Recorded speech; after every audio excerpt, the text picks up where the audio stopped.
مسا هتكلم في شويه حاجات النهارده كده سريعه قوي. في نوعيه كده من الرجاله اول ما تشوف واحده ست يروح ريشه منفوخ قوي كده، فجاه تطلع عضلات زي كرتون او زي توم جيري كده و صلى على النبي صلى على النبي. بس عرفنا ان انت فيري سترونج. وفي نوعيه بقى من الناس لما تيجي تقابلها يروح قايل لك ماشي ماشي يا عم براحتك خالص. براحتك ايه وانا قاعد في بيتك؟ ليه محسسني ان دي شركتك وده بيتك ودي ارضك؟ ما براحتك. تلاقي واحد تاني بقى يقول لك ايه، طب اسال عليا عشان بيصعب عليا. اسال عليك ايه يا ابني؟ هو اهلك اصلا بيسالوا عليك؟ وفي بقى الشخص اللي هو تحسه جاسوس كده، تحس ان هو هيختالك اساسن كريد، فانت ماشي وتبص عليه يروح باصص لك كده.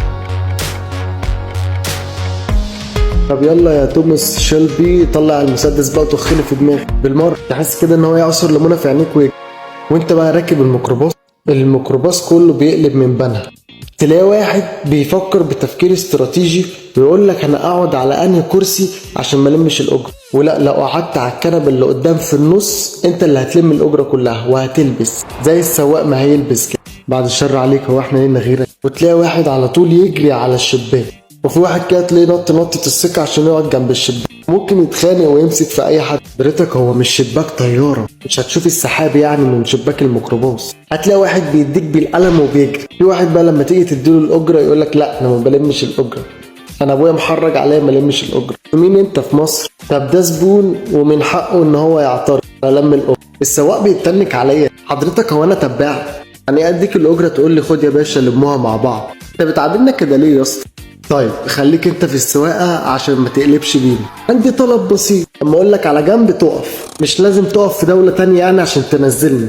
طلب بسيط. الناس اللي كل يوم في الشغل من هارديز وكنتاكي ماكدونالدز، انتوا هتحوشوا امتى؟ يعني بجد انتوا بتيجوا الشغل تقبضوا من الشغل على مواصلات الشغل واكل الشغل، بقى عامل صندوق تبرع اخر الشهر. والله العظيم ما بشحن، انا ساكن في جاردن سيتي وزودت العربية البورش ب350 جنيه.